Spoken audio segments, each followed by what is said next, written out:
the sea that carried Christopher Columbus to the Caribbean in October of 1492, shimmered like polished obsidian under a bruised violet sky, its slow-breathing waves whispering against the hull of the Santa Maria, as if warning of something ancient that did not wish to be found. And when the anchor dropped near the island the Taíno called Guanahani, the night air was thick with salt, smoke, and unseen drums echoing from villages hidden beyond the palm forests. Villages where elders still whispered the names of the Zemas, the living spirits carved into stone and wood who watched over rivers, storms, harvests, birth and death, and who had done so for countless generations long before Europe learned to draw maps of the world. In one such village, not far from the white beaches, Columbus would rename San Salvador. A boy named Kaonabo knelt beside his grandmother as she pressed crushed jojoba seeds into a shallow bowl, mixing them with water and ash to prepare the sacred snuff that opened the mind to the spirit realm. And as the firelight danced on the carved face of their clan Zemi, its eyes hollow yet watching, she told him the story of Yucca, the great spirit of cassava and life, and Atabi, the mother of waters, the divine womb from which all things flowed. And she told him that the Zemas were not gods in the way strangers would one day use the word, but ancestors, forces, memories, voices of the land itself, and that to forget them was to die long before the body fell. The Taíno world at the end of the 15th century was not a wilderness waiting for civilization. It was a living web of rivers named like lovers, forests spoken to like elders, and caves treated as mouths of the underworld. A world governed by caciques like Wakaneg, Kaonabo, Bohichio, and Anacona herself, who ruled Zaragua, and beneath them Bahik, the shaman priests who inhaled jojoba through forked wooden tubes and spoke prophecies, while their eyes rolled back and their bodies trembled like leaves in a storm, translating the will of the Zemos to their people. But that night in 1492, as Spanish sailors stumbled ashore with rusted swords and banners heavy with Catholic crosses, the Zemas fell silent for the first time in memory, and the Bahiks would later say that the spirits had drawn inward, retreating like animals sensing fire. Columbus wrote in his journal that the natives were gentle, that they brought parrots, cotton thread, and spears tipped with fish bones, that they would make fine servants and easy converts. And he never wrote that their eyes reflected not wonder but unease, or that their priests stood at the edges of the crowd clutching carved idols, feeling the air shift, knowing without words that the story of their world had just broken open. Within months, Spanish forts rose on Hispaniola, and gold fever took hold like a plague of the mind. And when the Taíno could not produce the glittering metal the Spaniards demanded, their hands were cut off and hung around their necks as warnings, their villages burned, their women taken, their children thrown to dogs, and priests like Ramon Payne, the first missionary ethnography of the New World, was sent to study their beliefs, not to preserve them, but to expose and destroy them. Payne wrote down fragments of Taíno mythology, names of Zemas, like Opia, guardian of the dead, and Guabinsix, spirit of hurricanes. And in doing so, he unknowingly became one of the only witnesses to a religious universe that would soon be methodically erased, not only from the land but from memory itself. Every view, every like, every subscription helps us pull one more voice out of the darkness. So take a second and subscribe. Let's continue with the story. In E6 Juwul, when Kaonabo led a rebellion against the Spanish, he was captured by Alonso de Ojar with iron manacles and trickery, and sent in chains across the sea to Spain, where he died on the voyage, his body tossed into the Atlantic, his spirit unreturned to the caves of his ancestors. And with his fall began the systematic dismantling of Taíno resistance, and with it the slow suffocation of their mystic culture. Anacona was hanged in 1504 by Nicolas de Ovando, after she welcomed the Spanish into Zaragua with songs and feasts. Accused of plotting rebellion, executed publicly while her people were slaughtered around her, and as her body swung from the gallows, Bahiques said the Zemos wept inside their caves, their power fading as their worshippers were murdered or enslaved. The Spanish priests smashed sacred idols and burned cajoba bowls, declaring them demonic, forcing baptisms at sword point, teaching the Lord's Prayer in a language the Taíno barely understood, while behind the sermons, the encomienda system turned entire islands into open-air death camps, where Taíno men collapsed in gold mines and sugar fields, their bodies devoured by hunger, smallpox, measles, and despair. The Bahiques were hunted down as witches, drowned or burned or fed to dogs. Their carved Zemos seized and destroyed or shipped to Europe as curiosities, stripped of their meaning and displayed in cabinets of wonder, while the caves where the Taíno believed the first humans had emerged were sealed or turned into churches, their murals scraped away, their sacred silence replaced with Latin hymns.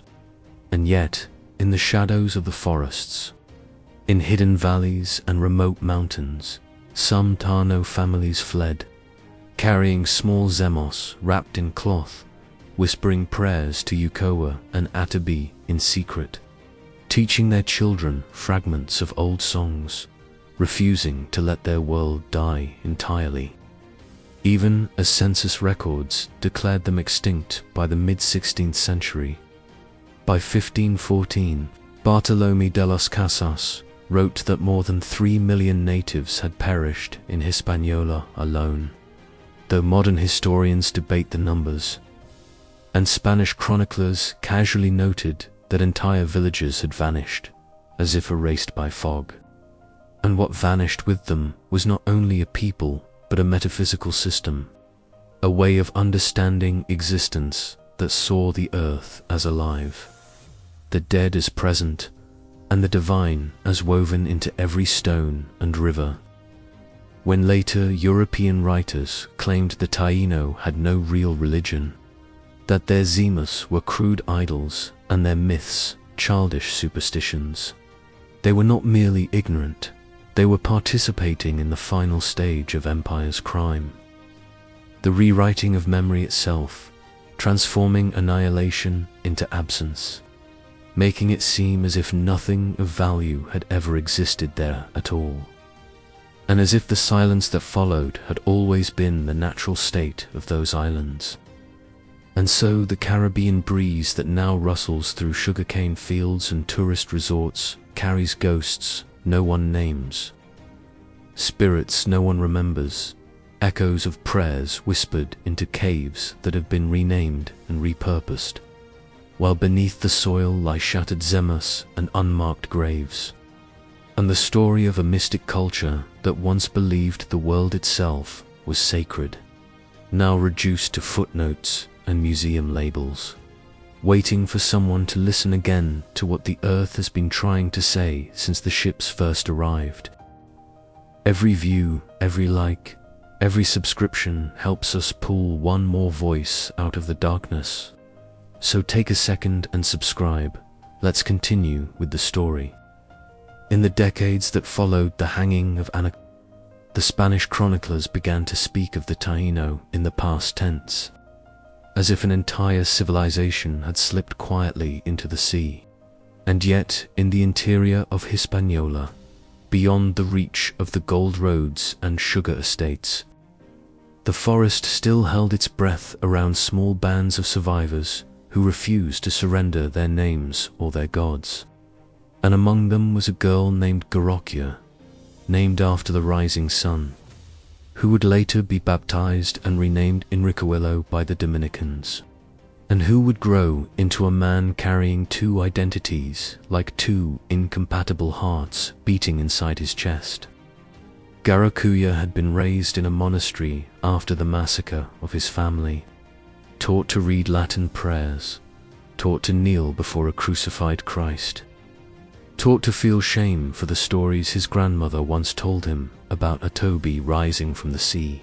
But at night, in his cell, he dreamed of caves glowing with torchlight, of Zemus whispering his name, of ancestors who stood barefoot in the rivers waiting for him to come back.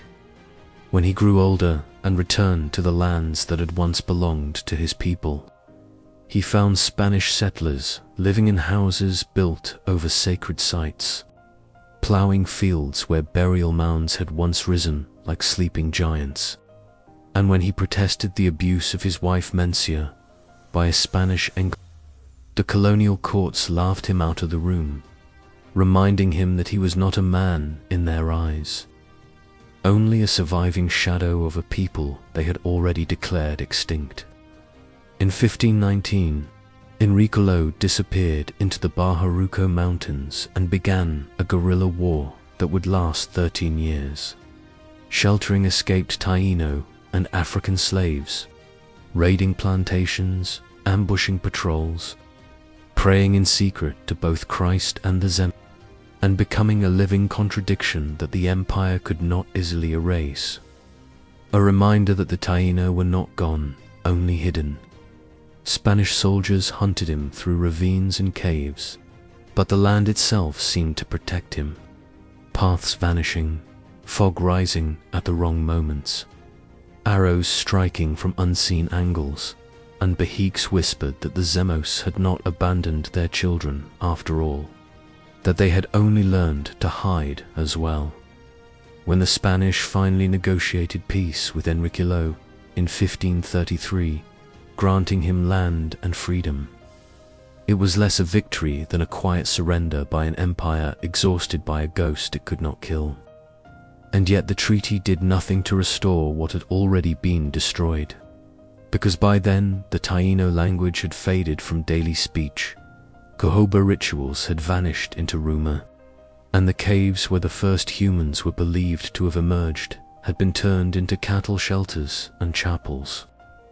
What survived did so in fragments, in lullabies sung by grandmothers who no longer remembered the meaning of the words, in herbal practices dismissed as superstition, in taboos about certain rivers and stones that people obeyed without knowing why, in a sense of unease that lingered around specific places long after the stories attached to them had been burned away. Across the Atlantic world, this pattern repeated itself with a chilling familiarity. Empires arriving not only with guns and crosses, but with categories, with censuses, with laws that declared entire identities illegal, and with scholars who catalogued native beliefs only to label them primitive and disposable. In the high deserts of what is now northern Mexico and the American Southwest, the ancestral Pueblons had once built cities like Chaco Canyon, aligning their great houses with solstices and equinoxes, carving kivas into the earth as wombs of rebirth, believing in sacred holes through which the first people had emerged into this world. And when Spanish missionaries arrived in the 17th century, they smashed ceremonial ladders, outlawed dances, whipped priests, and renamed gods as devils, until the Pueblo Revolt of 1680 exploded like a suppressed scream, driving the Spanish out for 12 years. And for a brief moment restoring forbidden rituals and burned idols, before the empire returned with a vengeance and a more refined method of cultural suffocation. In the Amazon basin, Jesuit missionaries recorded the existence of tribes whose shamans claimed to speak to jaguars and stars, who used ayahuasca not as a drug but as a sacrament, who believed their villages were mirrored in the sky. and who vanished within 2 generations of contact. Their cosmologies dismissed as hallucinations, their languages dying without dictionaries, their sacred groves felled to make room for rubber plantations. In the heart of Africa, the Kingdom of Congo had blended Christianity with indigenous mysticism in the 16th century, creating a unique spiritual system where saints merged with ancestral spirits, where crosses were carved with cosmological meaning, where prophets like Kimpavita preached that Jesus was African and born in Mbanza, Congo. And for this, she was burned alive in 1706 by Capuchin missionaries and local rulers under Portuguese pressure. Her movement crushed, her theology erased from official memory, her followers scattered or killed, and her vision of a sovereign spirituality buried beneath European orthodoxy. Empires did not only conquer land, they conquered metaphysics. They rewrote the invisible maps by which people navigated reality, replacing living landscapes with abstract doctrines, replacing cyclical time with linear progress, replacing ancestor veneration with distant heaven, replacing spirit-inhabited rivers with property lines and mining claims. In each case, the process followed the same brutal rhythm. First curiosity, then exploitation, then demonization, then erasure, and finally nostalgia, as museums and travel books romanticized the very cultures their predecessors had annihilated, presenting sanitized fragments of rituals and costumes without acknowledging the blood-soaked soil beneath them. Back in the Caribbean, by the 17th century, European scholars confidently wrote that the Taíno were extinct, and the world believed them. And so no one listened when Dominican peasants whispered about dundas in the hills, or when fishermen left offerings at certain rocks, or when families avoided caves said to be haunted by old gods who did not like strangers. The Zemas became curiosities in European collections, mislabeled and misunderstood, stripped of their stories, their ritual scars polished away, their hollow eyes staring out from behind glass at visitors who had no idea they were looking into the faces of murdered ancestors. Ramon Payne's manuscript, one of the only records of Taíno cosmology, was almost lost to time, surviving only in partial translations, riddled with misunderstandings and Christian distortions. And for centuries, no one cared enough to reconstruct what had been broken. And yet, in the late 20th century, something strange began to happen. Taíno descendants in Puerto Rico, the Dominican Republic, and Cuba began to publicly identify as Taíno again, reclaiming a name the empire had declared dead, reviving ceremonies based on fragments of oral tradition and archaeological evidence, carving new zemos inspired by old designs, inhaling cahoba once more, not to perfectly recreate the past, but to assert that their ancestors had not vanished into nothingness, that they had survived in bloodlines, in bones, in cultural muscle memory, in the unspoken grief that had shaped generations. Their movement was mocked by some historians as romantic fantasy, accused of inventing a heritage that had been lost too completely to recover. And in those accusations echoed the same imperial logic that had always insisted that destruction was permanent, that erasure was irreversible, that once a culture was crushed, it had no right to exist again except as an artifact. But the earth remembers what empires try to forget, and so do people, even when they are taught not to. And beneath the modern cities, beneath the plantations and highways, beneath the churches built over caves, the bones of the Taíno still lie where they fell, their zemas still buried in the dark, their stories still vibrating faintly through the limestone and coral. waiting for ears that have not yet been trained to dismiss them as myths. While the Caribbean was being transformed into a graveyard disguised as paradise, another mystic civilization thousands of miles away was being methodically unmade under a different banner of empire, one that spoke of enlightenment, progress, and civilization while practicing extraction, censorship, and ritual murder of memory. And that place was the high plateau of Tibet. Wherefore, over 1,000 years, monks had mapped the human mind as carefully as cartographers mapped coastlines, where mandalas were not art but cosmological diagrams, where oracles entered trance states to advise kings, and where the dead were not buried but offered to vultures in sky burials, so their bodies could complete the cycle of impermanence. Long before Mao Zedong's People's Liberation Army crossed into Tibet in October of 1950, the Tibetan world had already been weakened by internal hierarchies and foreign pressures, but it still retained a metaphysical sovereignty that made it intolerable to a modern empire built on ideological uniformity. In monasteries like Sira, Drepung, and Gongan, tens of thousands of monks debated the nature of emptiness and compassion, memorized tantric texts, and performed rituals meant to stabilize the fabric of reality itself. Rituals that Chinese officials would later dismiss as feudal superstition.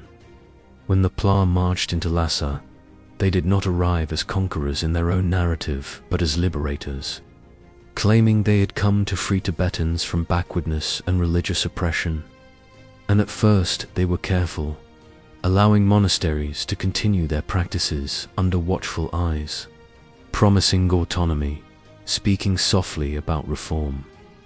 But behind closed doors, reports were being written that described Tibetan Buddhism as a poison, the monasteries as parasitic institutions, the oracles as frauds, the rituals as psychological manipulation, and the entire spiritual ecosystem of Tibet as an obstacle to socialist modernization. In 1959, when an uprising broke out in Lhasa, after rumors spread that the Dalai Lama was about to be kidnapped by Chinese authorities, the Chinese military responded with artillery, shelling monasteries, killing thousands, and forcing the Dalai Lama into exile across the Himalayas. And with his departure began one of the most thorough cultural annihilations of the 20th century. During the Cultural Revolution from 1966 to 1976, Red Guards stormed sacred sites with hammers and rifles, smashing statues of Buddhas and Bodhisattvas, burning ancient manuscripts, dragging monks into public squares to be humiliated, beaten, and forced to renounce their vows, sometimes forcing them to marry or perform hard labor until their bodies collapsed. Oracles who had served Tibetan rulers for centuries were imprisoned or executed, accused of madness or counter-revolutionary superstition, and the Nechung oracle, once consulted on matters of state, was reduced to a forbidden name spoken only in whispers. Sky burial grounds were closed, mandalas were outlawed, prayer flags were torn down, and entire monastic libraries that had survived Mongol invasions and centuries of political upheaval were fed into. Bonfires in the name of ideological purification. Chinese officials documented these acts as victories against ignorance, while Tibetan elders watched their metaphysical universe disintegrate in front of their eyes, knowing that what was being destroyed could never be rebuilt from textbooks or museum displays. Children were separated from their families and sent to state schools where they were taught Mandarin, taught that religion was poison, taught that their grandparents' beliefs were shameful relics, and taught to inform on adults who secretly prayed or kept images of the Dalai Lama hidden in drawers. Some monks fled into exile in India, Nepal, and Bhutan, carrying fragments of texts sewn into their robes, trying to reconstruct lineages that had been broken. But most were trapped inside Tibet, living as farmers or laborers, performing rituals silently in their minds while pretending to sing revolutionary songs. Western journalists who visited Tibet in the 1980s and 1990s often wrote about the picturesque ruins of monasteries and the resilience of Tibetan culture, rarely confronting the full psychological violence of what had happened. The fact that an entire civilization's metaphysical infrastructure had been intentionally dismantled, its spiritual specialists eliminated, its cosmology declared illegal. Just as in the Caribbean, empire had not only taken land and lives, it had taken the invisible scaffolding that held meaning together, replacing a sacred geography with political slogans, replacing reincarnated lamas with party officials, replacing ancestral memory with historical amnesia enforced by surveillance and fear. And yet, in secret rooms and mountain caves, Tibetan practitioners continued to meditate, to chant mantras under their breath, to draw mandalas in dust only to wipe them away, not as a ritual of impermanence, but as a survival tactic, leaving no evidence behind. Old women whispered prayers to terror while pretending to count vegetables. Monks in labor camps visualized deities while swinging pickaxes, and in exile communities, children born decades after 1959 were taught songs about mountains they had never seen, taught stories about monasteries that no longer existed, taught that their culture was not dead, only wounded and scattered. Across the world, similar wounds festered in other erased mystical cultures. Among the Innu of northern Japan, whose bear ceremonies were outlawed and whose language was banned. Among the Sami of Scandinavia, whose shaman drums were confiscated and burned by Lutheran missionaries. Among the Aboriginal peoples of Australia, whose Dreamtime stories were dismissed as myths and whose children were stolen to be raised as Europeans. And in each case, the empire told itself the same lie, that it was rescuing people from superstition, that it was replacing darkness with light, that it was creating a better future by annihilating inconvenient pasts. What united these stories was not simply violence, but a specific kind of violence. The destruction of ontological diversity, the killing of alternative ways of being human, the erasure of cosmologies that did not fit into the narrow metaphysical corridor of empire. And as with the Taíno, once these cultures were sufficiently weakened, scholars declared them functionally extinct. Governments wrote them out of legal existence, and the world moved on, comforted by the illusion that progress was neutral, and that whatever had been lost must not have been worth saving. But the ghosts of Tibet, like the ghosts of Hispaniola, do not stay politely in the past. They bleed into the present in the form of trauma, exile, depression, addiction, cultural confusion, and a persistent sense of homelessness that no passport can fix. And in the quiet moments, when the noise of modern life recedes, when neon lights flicker off and the earth is allowed to breathe, their stories still press up against the walls of our world, asking the same unanswerable question. What does it mean to be civilized if civilization requires the murder of other ways of understanding reality? Long before European ships reached the Caribbean or Chinese tanks rolled into Tibet, another mystic culture had already been condemned to silence by an empire that feared what it could not classify. A culture whose priests mapped the stars into stone, whose cities rose from the jungle like hallucinations, and whose spiritual science treated time itself as a living organism. And this was the Maya, not the postcard version of them sold to tourists, but the real civilization that once stretched across what is now southern Mexico. Guatemala, Belize, and Honduras, a world where kings were shamans. Blood was a language spoken to gods, and every temple was an axis connecting heaven, earth, and the underworld. By the time Spanish conquistadors arrived in the 16th century, the classical Maya cities like Tikal, Calakmul, and Palenque had already fallen centuries earlier for reasons still debated: drought, warfare, ecological collapse.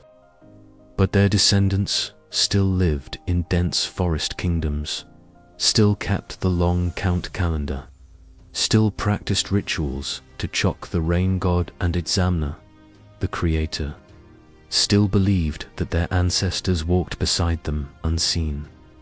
In 1562, in the town of Mani in the Yucatan, a Franciscan friar named Diego de Landa staged one of the most devastating acts of cultural arson in human history, gathering thousands of Maya idols, ritual objects, and books known as codices, and burning them in a public bonfire, declaring that they contained nothing but lies of the devil.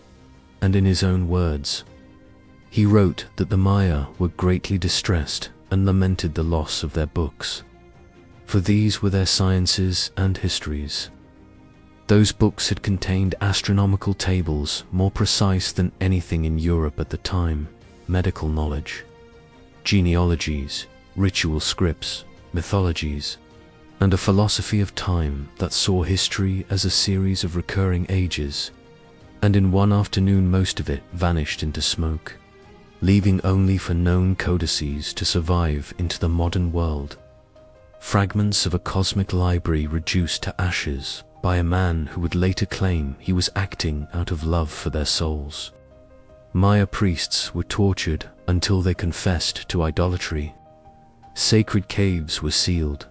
Pyramids were converted into church foundations. Ritual calendars were outlawed, and entire communities were forced to abandon their spiritual specialists and replace them with Catholic catechists who did not speak their language and did not understand their cosmology.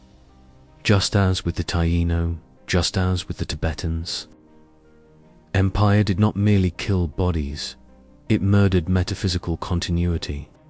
It snapped the chain of transmission that connected grandparents to grandchildren, that connected rituals to seasons, that connected stars to stories. And when that chain breaks, a culture does not die loudly. It bleeds out quietly over generations, until one day the world wakes up and realizes that no one alive remembers how to speak to the gods their ancestors once knew intimately. The Maya did not vanish. They survived as peasants, laborers, servants, and later as marginalized citizens of modern nation-states, carrying fragments of their worldview in their blood, in their agricultural rituals, in their reverence for mountains and caves, in their fear of certain nights and eclipses, but their high metaphysics, their written sciences, their priestly orders, and their cosmic history were effectively erased from living memory, replaced by a colonial narrative that reduced them to a fallen civilization that mysteriously disappeared, as if they had simply lost interest in existing. The same pattern unfolded again and again across the globe. Among the Mapuche of Chile, whose Machi shamans were hunted. Among the Herero and Nama of Namibia, whose spiritual leaders were exterminated during German colonial genocide between 1904 and 1908. Among the Kuzan, whose trance dancers were mocked and banned. Among the Native American nations whose medicine men were imprisoned for practicing their ceremonies, whose sun dancers were outlawed, whose peyote rituals were criminalized, and whose children were sent to boarding schools where their hair was cut, their languages beaten out of them, and their ancestral names replaced with Christian ones. In every case, the official justification sounded almost identical. Civilization, modernization, salvation, progress. But beneath those words lay a colder logic, that only one way of being human was allowed to survive, and that all others were either obstacles to be removed or curiosities to be archived after their living carriers had been broken. By the 20th century, anthropology had turned these annihilated cultures into academic subjects, dissecting their beliefs, cataloging their artifacts, publishing papers about their rituals, while rarely acknowledging that the very existence of those artifacts in museums was evidence of theft, massacre, and forced conversion. Glass display cases became mausoleums, labels became epitaphs, and school textbooks taught children about extinct peoples without mentioning the names of the empires that had killed them. The survivors of these erased mystic cultures lived with a peculiar kind of grief, a grief for something they had never personally known but somehow still missed, a grief encoded in their bodies, in their nightmares, in their addictions, in their disproportionate rates of suicide and depression, a grief that modern psychology often pathologized without recognizing its historical and spiritual roots. And yet, in the ruins, something refused to die completely. Quiet revivals began to flicker into existence. Maya elders teaching calendar rituals to young activists, Tibetan monks rebuilding monasteries in exile, Taíno descendants carving zemus again, Sami youth relearning joik songs, Aboriginal communities reviving dreamtime ceremonies, not as museum reenactments, but as acts of metaphysical resistance, declarations that empire had not succeeded in fully killing their worlds. These revivals were messy, incomplete, contested, often criticized as inauthentic, but authenticity itself had become a weapon used by dominant cultures to deny colonized people the right to reclaim what had been stolen from them. What does authentic mean when the original transmission was broken by murder and terror, when the teachers were killed and the books were burned, when memory itself was made illegal? The truth is that empire never truly erases anything. It only buries it deep enough that future generations have to dig through trauma, shame, and silence to find it again. The mystic cultures of the world were not destroyed because they were weak or foolish. They were destroyed because they offered alternative answers to the most dangerous questions a society can ask. What is reality? What is sacred? Who owns the earth? And what happens when we die? Empires could tolerate different skin colors and costumes, but they could not tolerate different metaphysics, because metaphysics determines loyalty, obedience, and the ultimate source of authority. A person who believes the river is a living ancestor cannot be easily persuaded to poison it for profit. A person who believes their dead relatives are watching cannot be easily convinced to commit genocide for a flag. A person who believes time is cyclical and sacred cannot be easily enslaved by a linear ideology of endless growth. And so those beliefs had to be annihilated first, their carriers killed or re-educated, their symbols smashed, their languages silenced, their gods turned into demons or jokes, until the only reality left standing was the one that served the empire's machinery. Today, we live in a world built on the ruins of thousands of erased spiritual civilizations, walking on their graves, speaking languages imposed by their conquerors, worshipping gods delivered by their missionaries, measuring time by calendars that replaced their own and calling it normal. The silence of the Taíno caves, the empty thrones of Tibetan oracles, the burned libraries of the Maya, the broken drums of the Sami, the sealed kivas of the Pueblo, the abandoned Bora rings of Australia. These are not ancient tragedies. They are ongoing crimes whose consequences are still unfolding inside our societies and inside our own psyches. And when we ask why the modern world feels spiritually hollow, why it feels disconnected from the earth, from ancestry, from meaning, why it feels haunted by a sense of loss it cannot name. The answer is not mysterious at all. It is because we are living in the aftermath of a global metaphysical genocide, a quiet apocalypse that erased countless ways of being human and replaced them with a single, brittle, profit-driven reality that cannot nourish the soul. The earth remembers what was done to her children, and she is not done telling their stories, whether we are ready to hear them or not. If you enjoyed the video, hit that subscribe button and give it a thumbs up, and share with us your favorite historical tales you want to hear about in the comments.